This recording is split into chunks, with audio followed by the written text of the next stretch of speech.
अस्सलाम वालेकुम। Welcome to my YouTube channel Naveed Urdu voice centre. तमाम वीडियोस की अपडेट्स के लिए हमारे चैनल को सब्सक्राइब कीजिए। तो जी नाजरीन, चलिए सुनते हैं आज की वीडियो में एक हैरत अंगेज और खौफनाक कहानी। नाम तो उसका राजकुमार श्रीवास्तव था, लेकिन बस्ती वाले उसे राजू तांगे वाला के नाम से पुकारते थे। तांगा चलाना उसका पेशा था। वो गरीब और सादा किस्म का आदमी था। ये उन दिनों की बात है जब रिक्शा टैक्सी आम नहीं थे। लोग ज्यादातर तांगे की सवारी करते थे। अब तो तांगे की जगह रिक्शा और चिंगची ने ले ली है और टैक्सी तो ऑनलाइन इंटरनेट पर दस्तयाब है। लेकिन हमारी कहानी तांगे के दौर की है। बस्ती का नाम रामपुर था, जो शहर से 10 मील के फासले पर वाक़या था। राजू के परिवार में उसकी पत्नी और एक बेटा था, जिसकी उम्र 5 साल थी। राजू दिन भर शहर से गांव और गांव से शहर के दरमियान अपना तांगा चलाता था और सूरज ढलते ही आखिरी सवारी बिठाकर बस्ती वापस आता था। वो इतना कमा लेता था कि बीवी बच्चे को खुश रख सकता था। कभी किसी से उधार नहीं लिया। वो मेहनत मजदूरी पर यकीन रखता था। वो अभी जवान था। रामपुर के अकलौते प्राइमरी स्कूल में 5वीं जमात तक पढ़ा हुआ था। वो हिंदी अखबार पढ़ लेता था। अपने परिवार से बेहद मोहब्बत करता था। राजू की बीवी का नाम मधु था। राजू उसे प्यार से मधुबाला पुकारता था।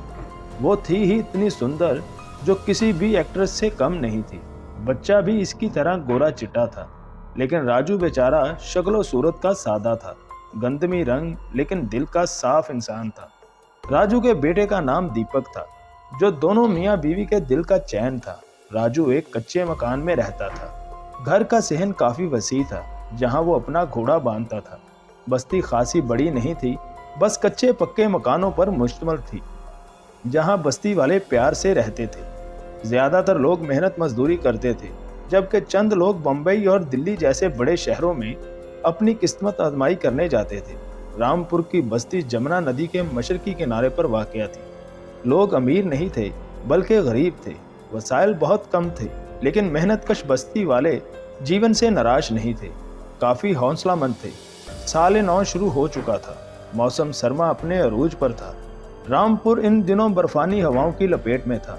इस खित्ते में बर्फबारी तो नहीं होती थी, लेकिन बर्फानी हवाएं जरूर चलती थी। जमुना नदी की वजह से यहाँ ठंड में अच्छा खासा इजाफा हो जाता था। शदीद सर्दी की वजह से बस्ती के कुछ किसान अपनी जान से भी हाथ धो बैठे थे, और ऐसी खबरें आए दिन टीवी और अखबारात में आती रहती थी। जमुना किनारे आबाद रामपुर की बस्ती इन दिनों शदीद धुंध की लपेट में थी, जिसकी वजह से कारोबार जिंदगी ठप हुआ पड़ा था। लोगों ने सर्दी से बचाव के लिए धड़ाधड़ लकड़ी का ईंधन और कोयला जमा कर रखा था, और यही हालात राजू के भी थे। इसने कोयले की बोरी उतारी और अपनी पत्नी को आवाज दी। मधु ने कोयले की बोरी उतारने में इसकी मदद की। राजू ने घोड़े को बांधा और चारा भी दिया। मधु इसके लिए रोटी ले आई। दीपक के बाबू, सर्दी में इजाफा हो गया है। मेरे ख्याल में आप कुछ दिनों के लिए आराम करें। भगवान ना करे आपको अगर कुछ हो गया तो हमारा क्या बनेगा। लोग सर्दी से मर रहे हैं। मौसम जब साफ हो जाएगा तभी काम पर चले जाना। राजू रोटी के नवाले लेते हुए बोला, मेरी प्यारी मधुबाला, चिंता क्यों करती हो? अरे भाग्यवान, यही तो दिन है कमाई की। मौसम गर्मा में तो धंधा चौपट हो जाता है। बस्ती वाले सर्दी में ज्यादा शहर का रुख करते हैं। अगर यूं मैं सर्दी से घबरा कर घर बैठ जाऊं तो तुम लोगों का पेट किस तरह पालूंगा? सच पूछो तो मधु, जब मैं थका हारा काम से वापस आता हूँ, तब तुम्हारा सुंदर मुखड़ा देखकर सारी थकन दूर हो जाती है। मुझे खुशी है कि तुम जैसी पत्नी मुझे मिली। वो काफी देर तक बातें करते रहे। रामपुर एक पसमानदा इलाका था। यहाँ गैस तो नहीं थी, बल्कि बिजली जरूर थी। बस्ती वाले सादा जिंदगी गुजार रहे थे। यहाँ फ्रिज, टीवी किसी किसी के घर में मौजूद थी, जबकि अक्सरियत इन चीजों से महरूम थे। कभी कभार किसी घर में वीसीआर चलता था और पूरी बस्ती के बच्चे इस घर में जमा हो जाते थे। बच्चों के साथ बड़े बूढ़े भी अपनी मनपसंद मूवीज देखकर लुत्फअंदोज होते थे।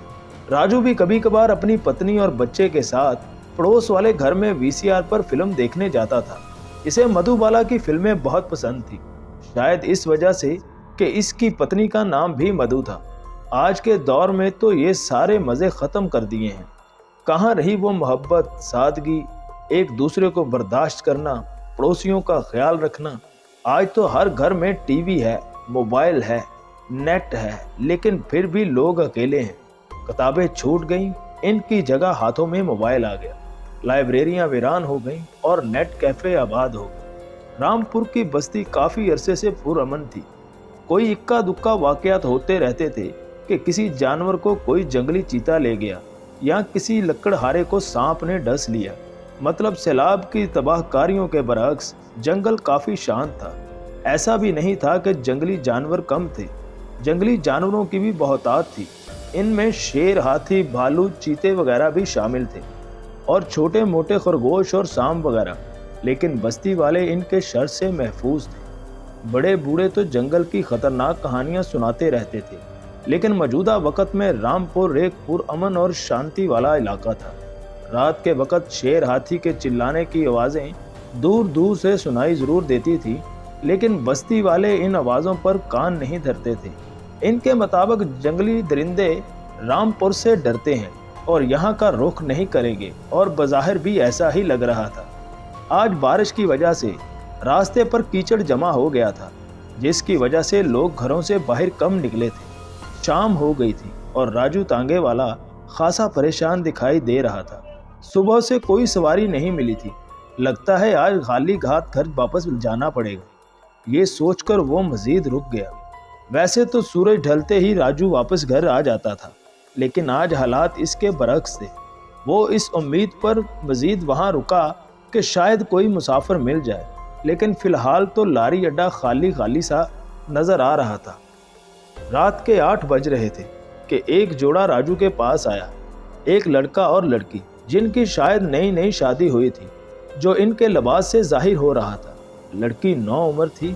इसकी मांग में संदूर लगा हुआ था और बड़ा सा दुपट्टा ओढ़ा रखा था। नमस्ते भाई तांगे वाले, हमारी नई नई शादी हुई है और हमें शांति नगर गाँव जाना है। हमारे साथ कुछ सामान भी है। हम जयपुर से आ रहे हैं। काफ़ी देर हो गई है और काफ़ी समय से हमें कोई सवारी नहीं मिल रही। एक टैक्सी वाले ने तो हमारी मजबूरी को देखकर काफ़ी सारे रुपयों की डिमांड की। भैया आप शांतिनगर चलेंगे? राजू वैसे भी खाली जा रहा था। इसने मुनासिब किराया बताया तो नौ ब्याहता जोड़ा खुशी खुशी इसके तांगे पर सवार हो गया। चलो भैया, पैसों की चिंता मत करो। राजू ने भी घोड़े को हाँका। शहर की मरकजी सड़क से होता हुआ राजू का तांगा अब जंगल की पगडंडियों पर दौड़ता चला जा रहा था। लड़का लड़की प्रेम की बातें कर रहे थे, जबकि राजू का ध्यान कच्चे पक्के रास्तों पर था। रामपुर से पहले शांति नगर आता था, जिसके लिए एक अलग सड़क बनी हुई थी, लेकिन जगह जगह से वो सड़क उखड़ी हुई थी और कीचड़ अलग से, जिसकी वजह से तांगे के पहिए बार बार अटक रहे थे।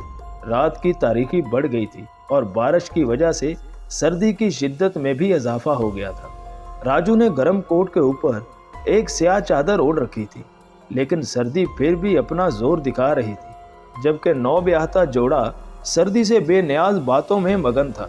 लगता है काफी समय बाद अपने गांव जा रहे हैं। राजू भी वक्फे वक्फे से इनसे गुफ्तगू में शरीके हाल रहा और आखिरकार कोई 2.25 घंटे बाद शांति नगर आ गया। क्योंकि राजू कई बार यहाँ आ चुका था, इसलिए वो सही रास्ता जानता था। जोड़ा उतरा और उन्होंने किराया अदा करते हुए राजू का शुक्रिया भी अदा किया। राजू की दिहाड़ी लग चुकी थी। इसने घोड़े को हल्का सा चाबुक मारते हुए कहा, चल मेरे घोड़े रामपुर की तरफ, लेकिन गोली की तरह। बेज़बान जानवर राजू की ज़बान समझ गया और सरपट दौड़ने लगा। आते समय तो 3 लोग थे, लेकिन वापस जाते समय वो अकेला था। वो सोचते हुए काफ़ी डर रहा था, और डरता भी क्यों नहीं। काली रात में जंगल और भी हैबतनाक दिखाई दे रहा था। चारों ओर जंगली जानवरों की आवाज़। राजू तो क्या, इसका घोड़ा भी खौफ की कैफियत में गुजर रहा था। तांगा अब रामपुर की सड़क पर दौड़ रहा था कि यकसर राजू की नज़र जंगल में बने पुराने मंदिर पर पड़ी, जिसकी सीढ़ियों पर कोई बैठा हुआ था। ये रात के इस समय मंदिर की सीढ़ियों पर कौन बैठा है? राजू ने खुद कलामी की और घोड़े को लगाम दिया। शायद कोई रास्ता भूल गया है। मुझे इंसानी हमदर्दी के तहत जो कोई भी है, इसकी मदद करनी चाहिए। ये सोचकर राजू के कदम पुराने मंदिर की सीढ़ियों की तरफ बढ़ने लगे। थोड़ा थोड़ा खौफ भी इसे आ रहा था, लेकिन मदद के जज्बे के तहत इसके कदम रुक नहीं रहे थे। अब इसे सीढ़ियों पर बैठी हुई औरत के खदोखाल साफ और वाज़ह तौर पर नजर आ रहे थे। वो लाल साड़ी में लिपटी जवान साल औरत थी। बड़ी स्याह चादर इसने सर पर ओढ़ रखी थी, जिसके पल्लू से इसका चेहरा मुकम्मल ढका हुआ था। राजू इसके करीब आया। माफ़ करना, आप कौन हैं और इस समय यहाँ क्या कर रही हो? आपको मेरी सहायता की ज़रूरत तो नहीं? वो औरत खामोश रही। तब राजू की परेशानी मज़ीद बढ़ गई। देखो, मेरे पास ज़्यादा समय नहीं है। आपको अगर कहीं जाना है तो मैं आपको तांगे पर छोड़ आता हूँ। अजीब औरत है, भलाई का तो कोई ज़माना ही नहीं। राजू ने वापसी की राह ली। इसका घोड़ा शदीद डरा हुआ था, शायद कोई डरावनी चीज़ देख ली थी। राजू ने इसकी पीठ थपथपाई। चलो दोस्त, हमने अपना फ़र्ज़ निभाया। शायद घर से भागी हुई कन्या है, जो शायद अपने मित्र के इंतज़ार में बैठी है। घोड़ा हिनहनाया। शायद वो राजू से इत्तेफाक नहीं कर रहा था। रामपुर तक आते आते आधी रात बीत चुकी थी। घर पर इसकी पत्नी परेशान हाल इसका इंतज़ार कर रही थी। राजू को आता देखकर वो भागती हुई इससे चिमट गई। कब से तुम्हारा इंतज़ार कर रही हूँ, इतनी देर कहाँ लगा दी? राजू ने घोड़े को बांधा, लेकिन इसके तेवर बदले हुए थे। राजू समझा शायद थकन की वजह से इसका घोड़ा परेशान है। मेरी मधुबाला कितनी बार समझाया है कि सवारी की वजह से देर सवेर हो जाती है, और आज भी कुछ ऐसा ही हुआ। शांति नगर की सवारी थी, इसलिए देर हो गई है। आप चिंता ना करें। राजू की बीवी खाना ले आई।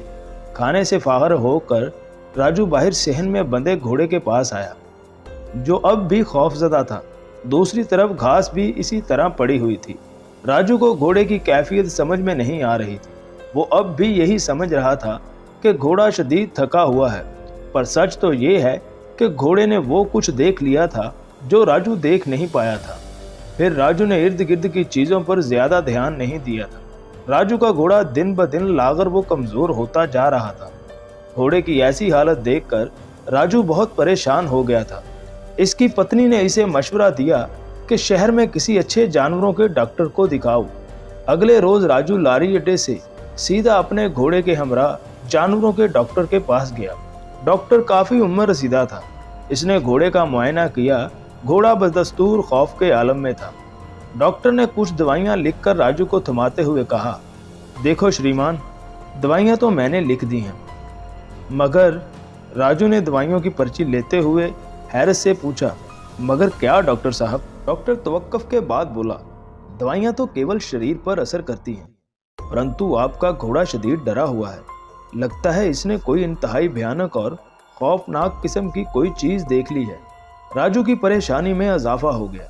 मैं समझा नहीं डॉक्टर साहब। डॉक्टर ने इसे मजीद समझाते हुए कहा, जानवर वो कुछ देख लेते हैं जो इंसानी आंख नहीं देख पाती। कोई आत्मा, कोई साया, कोई अफरियत या कोई आने वाली आफत। राजू अभी तक बेयकीनी की कैफियत में था। दिमाग पर जोर लगाओ, घोड़े की ऐसी हालत कब से है? याद करके मुझे बताओ। राजू कुछ देर सोचता रहा और फिर बोला, कुछ दिन कबल घर लौटते हुए काफ़ी देर हो गई थी। पास वाले गांव में सवारी को छोड़कर मैं अपने गांव रामपुर जा रहा था कि अचानक मेरी नज़र पुराने मंदिर की सीढ़ियों पर बैठी एक कन्या पर पड़ी। मैंने पास ही तांगा रोका था, लेकिन हैरत की बात है डॉक्टर साहब, मेरे बार बार इस्तफसार पर भी वो औरत मुकम्मल खामोश बैठी थी। इसने मुंह पर मुकम्मल दुपट्टा डाल रखा था। मैं इसका चेहरा भी नहीं देख पाया। वापस आया तो घोड़े को डरा हुआ पाया था। इस दिन के बाद मेरे घोड़े की हालत ख़राब है और अब वो आपके सामने है। मैं आशा करता हूँ आप जल्द इसे ठीक कर देंगे। डॉक्टर बोला, यही तो मैं आपको समझाना चाहता हूँ। वो कन्या नहीं बल्कि एक आत्मा थी जो कब से जंगलों में भटक रही है। आपके घोड़े ने इस आत्मा को देख लिया था, तभी से वो डर के मारे जी रहा है। जानवर वो देख लेते हैं जो आम इंसान नहीं देख पाते। आपके घोड़े के शरीर की दवाई तो तुम्हें दे दी है, लेकिन मेरी मानो तो इसे किसी अच्छे से तांत्रिक के पास ले जाओ। राजू को विश्वास ही नहीं आ रहा था कि वो किस मुसीबत में फंस चुका है। इसने घोड़े के लिए दवाइयाँ खरीदी। सूरज अभी बाकी था। वो सीधा लारी अड्डे की तरफ आया। आज भी काफ़ी इंतज़ार किया, मगर सवारी नहीं मिली। सूरज ढल चुका था। रात की तारीकी बढ़ती जा रही थी। आज फिर वो मायूस था। इसने घोड़े की तरफ देखा और वापसी की राह ली। इसका खाली तांगा आहिस्ता आहिस्ता चल रहा था। पुराने मंदिर तक पहुंचते रात गहरी हो चुकी थी। राजू को दूर से एक साया नजर आया जो रास्ते पर खड़ा था। राजू ने सुख का सांस लिया कि शुक्र है कोई सवारी तो मिली। करीब आने पर पता चला कि वो कोई औरत है जिसने अपना चेहरा घूंघट में छुपाया हुआ है। इसे देखकर राजू का घोड़ा अजीब अंदाज में चीखने चिल्लाने लगा। बड़ी मुश्किल से राजू ने इसे लगाम लगाकर काबू किया। अरे इसे क्या हो गया है? राजू डॉक्टर की बातें यकसर भूल चुका था। वो औरत से मुखातिब हुआ, बहन जी आपने कहाँ जाना है?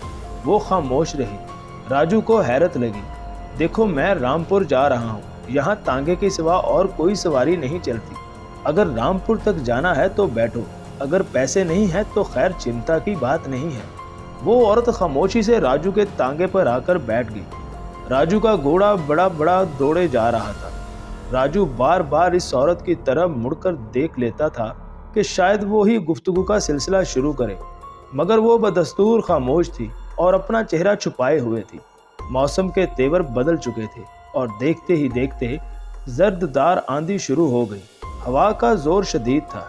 शदीद आंधी की वजह से तांगे को चलने में दुश्वारी हो रही थी। इतने वहशतनाक माहौल में राजू के असाब पर खौफ तारी होने लगा। डॉक्टर की बात को लेकर इसे भी एहसास हो गया था कि शायद वो पुरस्कार लड़की या आत्मा दोबारा इसे टकराई है और अब वो मेरे तांगे पर बुर्जमान है। तभी तो दोबारा घोड़े की हालत गैर हो गई थी। इससे पहले के खौफ की शदीद लहर राजू के शरीर में सरायत करती सामने एक आदमी दिखाई दिया जो पैदल सड़क पर जा रहा था। वो नौजवान दूरी में मलबूस था और सफरी बैग थामे हुए था। राजू ने इसके करीब जाकर तांगा रोका। अरे दीपक, आप और इस समय? दीपक इसका दोस्त था। दीपक फौज में भर्ती हुआ था जबकि राजू इनसे मुख्तलिफ था। राजू ने तांगा चलाना चुना था। अरे दीपक, आप लारी अड्डे से पैदल गांव आ रहे हो जबकि मैं भी वहां पर था, आप मेरे तांगे पर आ जाते। दीपक बोला, लारी अड्डे तक पहुंचते देर हो गई थी और आप भी वहां नजर नहीं आए, इसलिए पैदल चल पड़ा। वैसे भी फौजी हूँ और 10 मील का फासला मेरे लिए कुछ भी नहीं। राजू बोला, यार वैसे वापसी पर एक मजबूर औरत रास्ते पर मिली, उसे भी तांगे पर सवार किया। आप पिछली सीट पर आ जाओ। दीपक ने हैरत से कहा, परंतु आपका तांगा तो खाली है। राजू भी हैरान रह गया। अरे अभी तो यहाँ बैठी थी, कहाँ गायब हो गई?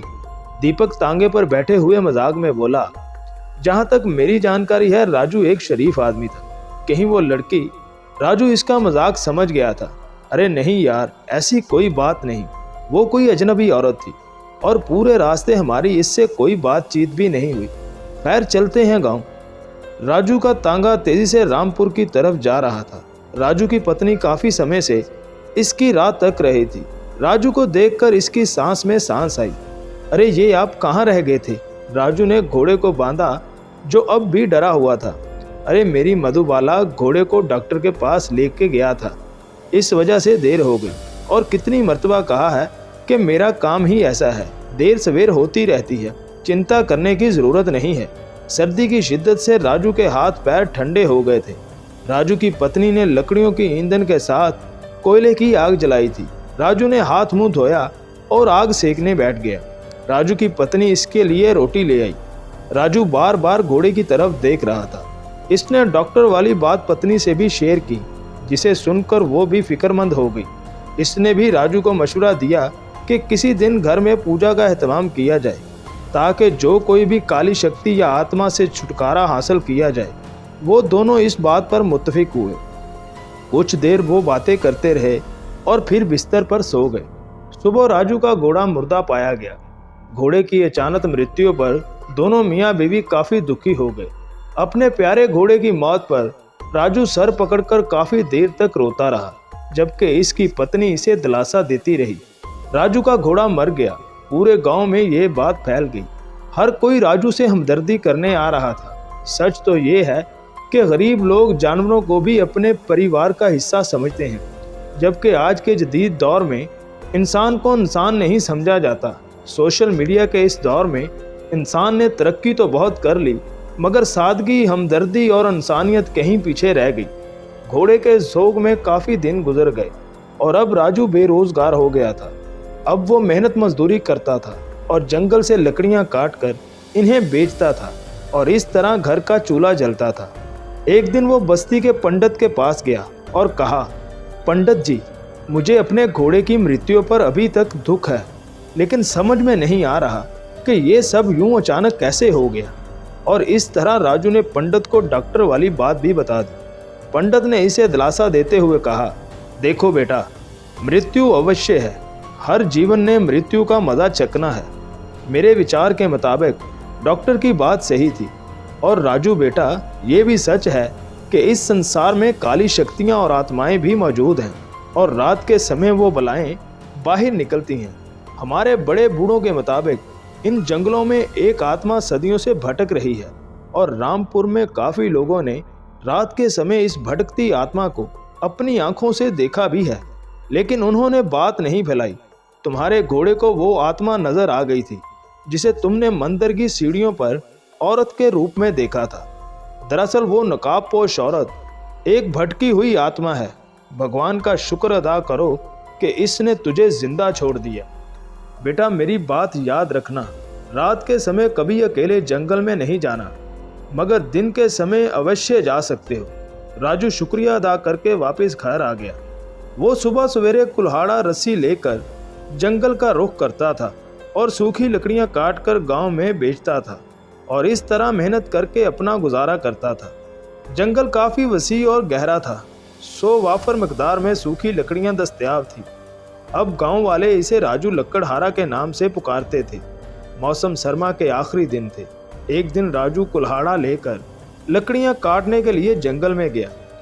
करीब वो ज्वार से सूखी लकड़ियां बहुत कम मकदार में दस्तयाब थी, इसलिए राजू काफ़ी आगे निकल गया। दोपहर से शाम हो गई थी। अब वो जंगल के इस हिस्से में दाखिल हो गया था जहां खतरनाक जंगली जानवर पाए जाते थे। इतनी ज़्यादा मकदार में सूखी लकड़ियां देखकर राजू हैरान रह गया।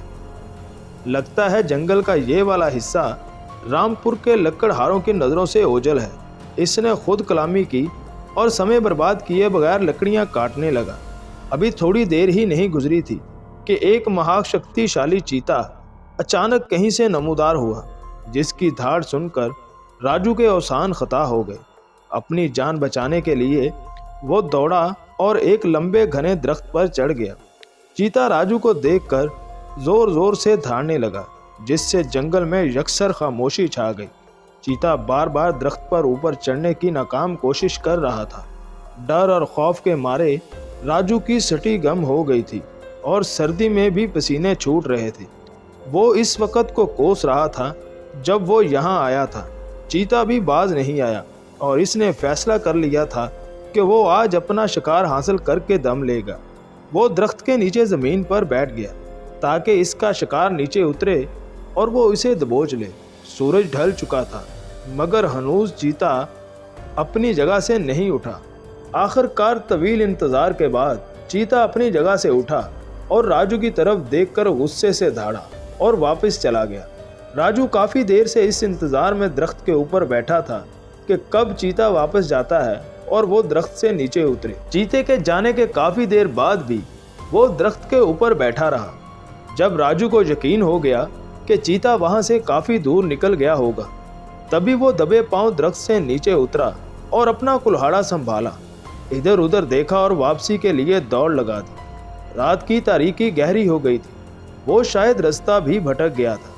अचानक एक औरत इसके सामने नमूदार हुई, जिसका चेहरा मुकम्मल घूंघट में छुपा हुआ था। राजू के भागते कदम रुक गए।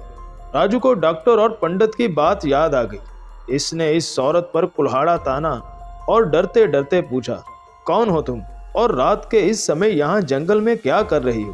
पहले तो वो खामोश रही, लेकिन जब राजू ने इसे कुल्हाड़ा मारने की धमकी दी तो फौरन इसने अपना घूंघट उलट दिया और फिर इसको देखते ही एक भयानक चीख के साथ राजू वहाँ से भागा, क्योंकि घूंघट के पीछे किसी का भी चेहरा नहीं था, कोई वजूद नहीं था, बल्कि ऐसा लगता था कि किसी ने हवा के ऊपर घूंघट उड़ा दिया हो।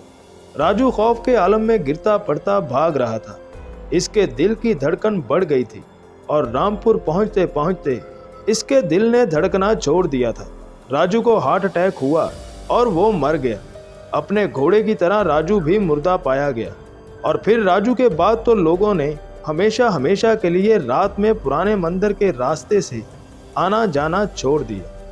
तो जी नाजरीन, कैसी लगी आपको आज की ये कहानी? उम्मीद है कि आपको पसंद आई हो। और अगर अभी तक आपने हमारा चैनल सब्सक्राइब नहीं किया तो प्लीज़ हमारे चैनल को सब्सक्राइब करके बेल के नोटिफिकेशन को ऑन कर दें। Thanks for watching my channel Naveed Urdu voice centre.